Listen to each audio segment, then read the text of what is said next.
Dedicated to Eastern and Southern Kentucky, this is WYMT Mountain News This Morning. Good morning. I'm Madison Carmouche. We're at 6 o'clock this Friday morning, and happy Friday to you all. Let's check in with meteorologist Tim Drawbridge for a look at your forecast. Everybody's doing a happy dance because it's Friday, right? 70 degrees outside our door here in the heart of Perry County as we're continuing to track some showers coming in from the west. Temperature-wise, yeah, it's a sultry, humid feel to the air this morning, but there are signs, a little patience through the weekend, that we can get back to that gorgeous feel to the air early next week. Here's the pinpoint Doppler radar. Again, showers coming in just to our west. Heaviest is Long and just west of I-75, and that's tracking toward us as we make our way through the next hour and a half. There are breaks in the clouds here as well, but there's also additional activity downstream, which means breaks of sunshine today. It'll be muggy. Showers, scattered thunderstorms, one wave this morning. We'll renew the action heading through the afternoon with a high up near 84. More about your ARH First Alert 7-day forecast as we proceed through the 6 o'clock hour. Madison? All right, Tim, thank you. Administrators with Perry County Schools pushed back the reopening of Buckhorn School, but officials say the $15 million reconstruction project is almost complete. WYMT's Chandler Wilcox gives us a look at what is done and not yet finished at the school. Administrators say the layout will be the same. The building layout is all the same. The elementary wing, the high school wing, the corridors of the lunchroom, cafeteria. Maggard says what students will see when they walk in will, however, be different. New paint schemes, color schemes, new flooring, new kind of flooring. That's just more updated than what they had when they left. Windows and doors installed or soon to be installed are temporary. FEMA required us to put in flood-proofing windows and doors. So the windows and doors, and that increases the lead time, right? Because that's much different than what we had pre-flood. Teachers have worked to set up classrooms. Painting, further construction, and inspections are still to be completed, leading to the delay. We worked through those and are working through those with the construction manager and the architects and engineers. So we feel like it was going to be a few more days. Maggard says they wanted to give students a better first day experience. So we didn't want to push, we didn't want to rush, try to do anything that was just not really advantageous for Buckhorn to go back. Administrators say they will apply for emergency days to make up for time missed. In Buckhorn, Chandler Wilcox, WYMT Mountain News.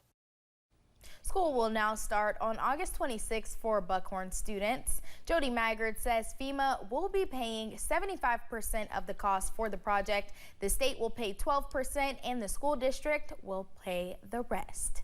The University of Pikeville has been welcoming students to its campus for the last several weeks, moving in as they move toward a new year. The campus has seen an increase in international students and is welcoming nearly 650 student athletes, among other hundreds of students hitting the hill this fall. Educators say it is great to see the students coming back as they prepare for their days in the dorms. I think just the energy of bringing back our students. It's exciting to meet them, to learn about their journey. Many of them are the first in their family to go to college. Classes for undergrad students begin August 26th, but Pike representatives say the campus is already full of students and excitement. Yesterday was a busy day on the campus of Morehead State University as well. Students began pouring in for the start of the new academic year. Hundreds of students and staff volunteers lent a helping hand as incoming freshmen moved into their residence halls. Administrators say the energy on campus is high and dorms are filled to capacity. Move-in on the campus of Morehead State University is going wonderful today. The sun is shining, people are smiling, and we have a record number of students moving in our residential campus today, tomorrow, and Saturday. We've got our cheer teams out, our volleyball teams are here, our football team is here. This is the greatest week for Morehead State University. Move-in activities will continue through this afternoon for first-year students at MSU, and classes begin on Monday, August 19th. The Consumer Financial Protection Bureau has released a new report highlighting what it calls the junk fees charged by school lunch payment platforms. WYMT's Washington News Bureau Stetson Miller sat down with the Bureau to learn more about the fees and tell us how they're impacting families across the nation. Small transaction fees that are charged when parents make payments for their children's school lunches have been taking a toll on American families, like Rebecca Woods. As a single mom, it just felt like this never-ending bill. Wood was charged the fees every time she made a payment on her daughter's school lunch debt. I saw that there was a $2.50 transaction fee, which is the price of a school lunch. And because I couldn't dump several $100s at the beginning of the school year and only pay it once, I was having to pay it repeatedly. Now the Consumer Financial Protection Bureau is putting a spotlight on those transaction fees in a new report. And what we found is that schools, 87% of our sample were already using sort of these digital payment platforms. And while they're very convenient, they also tend to be loaded with these junk fees. The report found there are upwards of $100 million in school lunch transaction fees each year, averaging above $2 each time money is charged to an account.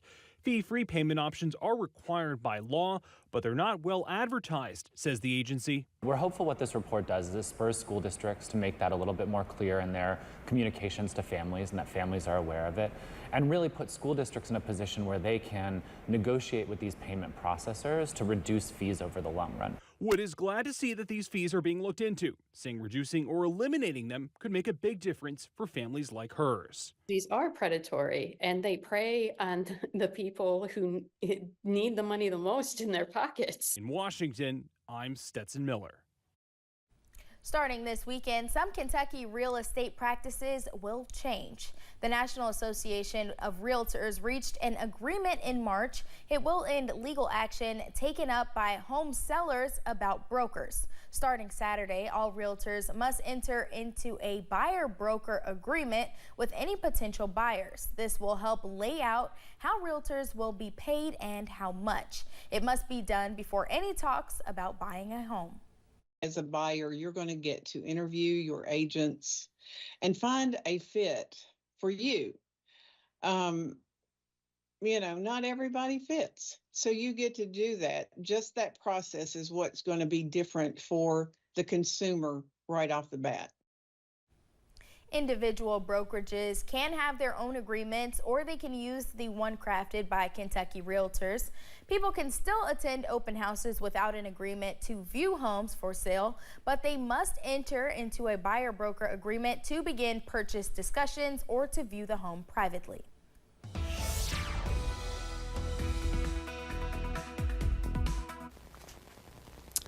And it's about 6:07, now 6:08 here on WYMT. Good Friday to you. Got an active shower and thunder shower pattern already.